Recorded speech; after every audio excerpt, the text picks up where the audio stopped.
जब अमावस्या तिथि सोमवार के दिन पड़ती है तो इसे सोमवती अमावस्या कहा जाता है।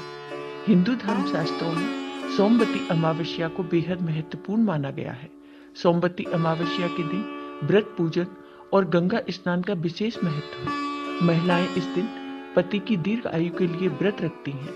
वहीं पितृदोष निवारण के लिए भी इस दिन अत्यंत शुभ माना गया है। अब सुनिए ये कहानी। किसी गांव में एक साहूकार रहता था। उसके 7 बेटे और एक बेटी थी। सातों बेटों की शादी हो चुकी थी। साहूकार के यहाँ रोजाना एक जोगी भिक्षा लेने आता था। जब साहूकार की बहू जोगी को भिक्षा देती थी तो वो ले लेता था, लेकिन जब साहूकार की बेटी भिक्षा देने आती तो जोगी कहता कि मैं तुम्हारे हाथ से भिक्षा नहीं लूंगा, तुम अभागी हो, तुम्हारे भाग्य में सुहाग नहीं है। उसकी यह बात सुनकर साहूकार की बेटी को बहुत बुरा लगता है और वह मन ही मन में सोचने लगती है और वह सोच सोचकर कमजोर होती जाती है। एक दिन उसकी माँ ने पूछा कि बेटी, तुझे अच्छा खाने को मिलता है, अच्छा पहनने को मिलता है, फिर भी तुम कमजोर क्यों होती जा रही हो? अगर तुम्हें कोई परेशानी है तो तुम मुझे बताओ। तब बेटी बोली, माँ, हमारे यहाँ जो जोगी भिक्षा मांगने आते हैं वो भाभीयों से तो भिक्षा ले लेते हैं, पर जब मैं भिक्षा देने जाती हूँ तो वो मुझसे भिक्षा नहीं लेते और कहते हैं मैं तुम्हारे हाथ से भिक्षा नहीं लूंगा, तुम अभागी हो, तुम्हारे भाग्य में सुहाग नहीं है। तो माँ कहती है, बेटी, कल मैं देखूंगी कि जोगी तुमसे क्या कहते हैं। दूसरे दिन जोगी जब भिक्षा लेने आए तो साहूकारनी चुपके से देख रही थी। जब जोगी को उनकी बेटी भिक्षा देती है तो जोगी फिर से वही बात कहते हैं। तब साहूकारनी आती है और कहती है कि एक तो मेरी बेटी तुम्हें भिक्षा देती है, ऊपर से तुम उसे अभागी कहते हो। तब जोगी बोला कि मैं तो जो इसके भाग्य में है वही कहता हूँ। तो साहूकारनी कहती है कि जब तुम्हें इसके भाग्य के बारे में इतना पता है तो उसकी परेशानी को दूर करने का उपाय भी पता होगा। तब वह जोगी बोला कि उपाय तो है पर बहुत कठिन है। तो साहूकारनी बोली कि तुम बताओ, मैं मेरी बेटी के लिए कुछ भी करने के लिए तैयार हूँ। तब जोगी बोला कि 7 समुंदर पार एक सोना धोवन रहती है, वह सोमवती अमावस्या का व्रत करती है, वो ही इसे सुहाग दे सकती है, अन्यथा जब इसकी शादी होगी तब इसके पति को फेरों में सांप काट लेगा और ये विधवा हो जाएगी। इतना सुनते ही वह उठी और अपने बेटों के पास गई और साहूकारनी ने अपने बेटों को सारी बात बताई और अपने बेटों से सोना धोवन को ढूंढने के लिए कहा, लेकिन साहूकारनी के बेटों ने मना कर दिया। तब साहूकारनी अपनी बेटी को लेकर खुद ही चल पड़ी सोना धोवन को ढूंढने। चलते चलते वे समुद्र के किनारे तक पहुंच गई और सोचने लगी कि अब आगे कैसे जाए, इतना विशाल समुद्र कैसे पार करें। वहां एक बड़ा पेड़ था, वही दोनों माँ बेटी बैठ गई। उस पेड़ के ऊपर एक हंस का जोड़ा रहता था और नीचे पेड़ की जड़ में एक सांप रहता था। जब हंस का जोड़ा दाना चुगने जाता तो सांप हंस के बच्चों को खा जाता था। हंस उसे देख नहीं पाते थे। उस दिन भी सांप हंस के बच्चों को खाने के लिए पेड़ पर चढ़ रहा था कि हंस के बच्चों की आवाज सुनकर उन माँ बेटी ने देखा कि सांप हंस के बच्चों को खाने जा रहा है, तो उन्होंने सांप को मार दिया। शाम को जब हंस का जोड़ा आया तो उन्होंने माँ बेटी को वहां बैठा पाया। तो हंस के जोड़े ने सोचा कि यही दोनों मेरे बच्चों को मार देती हैं। जैसे ही वे उन माँ बेटी को मारने को तैयार हुए, तभी पेड़ पर से बच्चों की आवाज आई। तो उन्होंने देखा कि हमारे बच्चे तो जिंदा हैं। तब बच्चों ने उन्हें सारी बात बताई कि कैसे इन माँ बेटी ने उनकी जान बचाई है।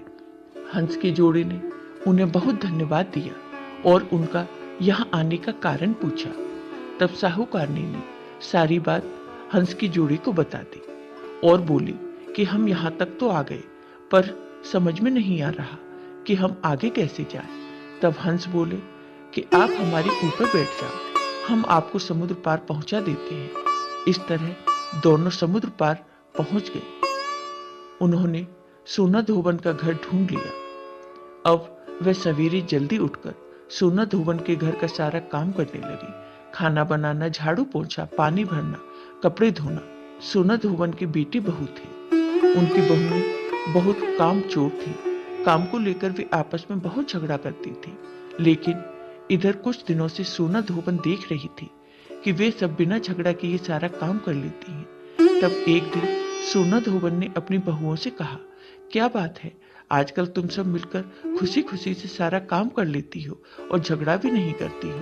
इस पर सोना धोबन की बहुओं ने कहा कि हम तो काम नहीं करते, हमने तो बहुत दिनों से कोई काम नहीं किया। तब सोना धोबन ने सोचा कि जब मेरी बहुओं ने काम नहीं किया तो फिर कौन है जो मेरे घर का काम करता है, ये तो मालूम करना ही होगा। दूसरे दिन वह सुबह जल्दी उठी और उसने देखा कि एक लड़की घर का सारा काम करके वापस जा रही थी। तो उसने उसे रोका और पूछा कि तुम कौन हो और मेरे घर का काम क्यों कर रही हो। तब साहूकारनी की बेटी ने सारी बात सोना धोबन को बताई और कहा कि तुम सोमवती अमावस्या का व्रत व पूजन करती हो। एक तुम ही हो जो मेरी बेटी को सुहाग दे सकती है, इसलिए हम तुम्हारे घर का सारा काम करते हैं। इस पर सोना धोबन ने कहा, ठीक है, तुमने इतने दिन मेरे घर का काम किया है, मैं तुम्हें सुहाग जरूर दूंगी। जब तुम्हारी शादी तय हो जाए तो तुम मुझे न्योता भेजना, मैं तुम्हारी शादी में जरूर आऊंगी। फिर दोनों अपने घर वापस आ जाते हैं। कुछ दिनों बाद साहूकार अपनी बेटी की शादी तय कर देता है और अपनी बेटी की शादी का न्योता सोना धोबन के यहाँ भी भेजता है। सोना धोबन को जब न्योता मिलता है तो वह साहूकार की बेटी की शादी में जाने को तैयार होती है और अपनी बहू से कहती है कि मेरे जाने के बाद यदि घर में कुछ टूटता फूटता है तो उसे जैसा हो वैसा ही रहने दो। मेरे आने तक तुम लोग कुछ भी मत करना। अपने घर वालों को ये हिदायत देकर वह साहूकार की बेटी की शादी में शामिल होने के लिए चली जाती है। जब साहूकार की बेटी के फेरे हो रहे थे तब एक सांप ने दूल्हे को ढस लिया। दूल्हा वहीं मर गया। अब सब रोने धोने लगे। तब लड़की की मां ने सोना धोबन से कहा कि आज के दिन के लिए मेरी बेटी ने तुम्हारे यहाँ काम किया था ताकि तुम मेरी बेटी को आज सुहाग दे दो। सोना धोबन ने कहा कि तुम चिंता मत करो। वह उठी, दूल्हे के पास गई और अपनी मांग में से सिंदूर लिया, आंख में से काजल और छोटी उंगली से मेहंदी ली। वह दूल्हे के छींटे दिए और बोली, आज तक जो मैंने सोमवती अमावस्या का व्रत किया है उसका फल साहूकार की बेटी को जाना और आगे जो करूं वह मेरे पति को जाना। उसके ऐसे करते ही दूल्हा ठीक हो गया। सब लोग बड़े खुश हो गए। जब बारात विदा हो गई तो सोना धोबन भी अपने घर जाने लगी। तब सबने कहा, अभी तो आपको विदा ही नहीं किया, अभी आप कैसे जा सकती हैं? सोना धोबन ने कहा, मैं मेरे घर को ऐसे ही छोड़कर आई हूँ, पता नहीं मेरे पीछे क्या हो रहा होगा। आप विदा ही करना चाहते हैं तो मुझे एक मिट्टी का कलश दे दो। कलश लेकर सोना धोबन अपने घर के लिए रवाना हो गई। रास्ते में सोमवती अमावस्या आई और उसने कलश के 108 टुकड़े किए और पीपल की पूजा की और परिक्रमा करके बोली, भगवान, आज से पहले जो अमावस्या मैंने की उसका फल साहूकार की बेटी को दिया। आज जो मैंने अमावस्या की उसका फल मेरे पति को देना। फिर कलश के टुकड़ों को गड्ढा खोदकर वहीं गाड़ दिया और घर के लिए चली गई। उधर घर पर उसका पति मर गया था। सब सोना धोबन का इंतजार कर रहे थे क्योंकि वो कहकर गई थी, मेरे पीछे से तुम लोग कुछ भी मत करना। जब वह घर पहुंची तो उसने देखा उसका पति मरा पड़ा है और सब लोग रो रहे हैं। उसने कहा, सब लोग चुप हो जाओ। वह अपने पति के पास आई और अपनी मांग में से सिंदूर लिया, आंख में से काजल और छोटी उंगली में से मेहंदी निकालकर छींटे दिए और बोली, भगवान, आज से पहले जो अमावस्या मैंने की उसका फल साहूकार की बेटी को दे दिया। आज जो मैंने अमावस्या की उसका फल मेरे पति को देना। ऐसा कहते ही उसका पति उठकर बैठ गया। इतने में एक ब्राह्मण आए और बोले, अमावस्या का दान दो।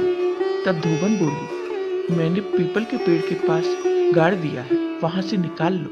तब ब्राह्मण ने वहां जाकर देखा तो सोने की 108 मोहरें हो गई।